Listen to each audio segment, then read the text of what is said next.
Ladies and gentlemen, it's yours truly. DTF back with another video. I've been working like a slave. I'm not working like a slave, just I've been working a lot. So I'm tired, I'm drained, I'm surviving on water. I haven't even eaten anything yet. But today and now we're here to review Pusha T's It's Almost Dry. In terms of concept and intention, okay. Turns out this album was constructed during the pandemic. I didn't know that. Pusha T was expressing, and Pusha T expressing that this project was made to better solidify his status as the premier, coke rap artist. That's what he's known for. Pitting Kanye and Pharrell against each other in his production, asserting his superiority over high-end beats, seeming to want to top his previously released project, The Incredible Daytona. Sound and production, commonly described as clinical and polished, blending coke rap with experimental rhythmic and high fashion production. Pharrell providing percussion heavy, cosmic, and often jarring or avant-garde sounds. His production focused on cadences, encouraging Pusha T to experiment with his flows. Incredible producer, thank you, Pharrell.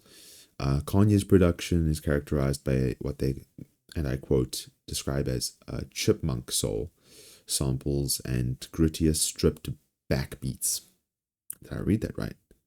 Chipmunk soul, samples, and grittier stripped backbeats. Okay, similar to Daytona. And in terms of aesthetic and theme, It's Almost Dry actually works as a double entendre, representing both the artistic process of creating a masterpiece and a drug culture reference, right? Being the fact that, like Paint, asking his fans to be patient for a release, but also like Paint, almost drying, almost being done, but also drug product drying to be finished as well.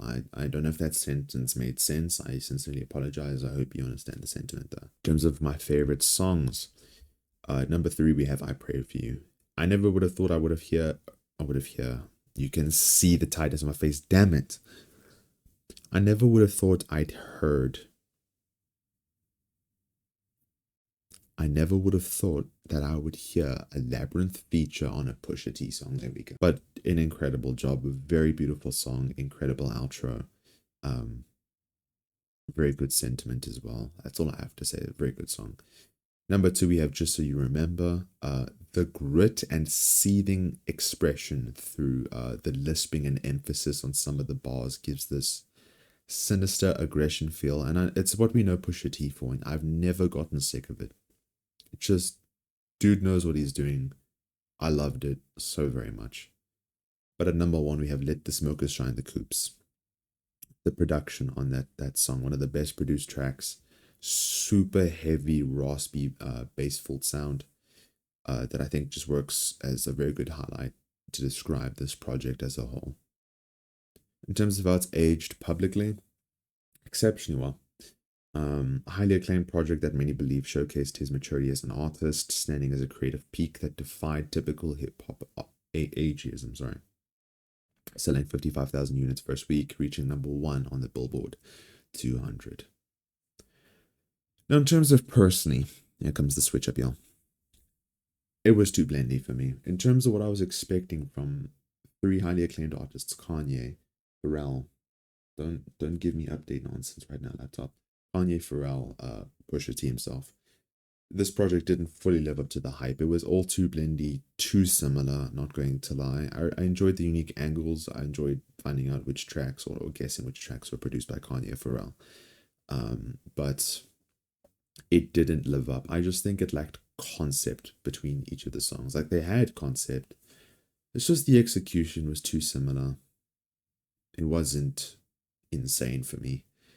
Just those 3 songs did pretty good, but in terms of everything else, it was okay. I'm just being honest. Yeah, I think, especially at the time of recording, I find My Name Is My Name a more consistent as well, enjoyable project, not going to lie. But in terms of It's Almost Dry, it's not something I find myself returning to very often at all. Diet Coke was also pretty nice, but it was just too inconsistent when it comes to enjoyability. It was too blendy, in my opinion. So My overall score, I give this, I dub the a light 6 because even if it's, small in terms of enjoyability, I do think they're very well produced tracks in general, and I did enjoy some unique experience. I just wish I could have watched the music videos, but is what it is. So let me know if I missed anything. Let me know down in the comment section what you guys think of this album yourselves. I'd like to know. I'd love to know. Yeah, yeah, yeah, yeah, yeah, yeah, yeah, yeah, yeah, yeah, yeah, yeah, yeah, yeah. Yeah.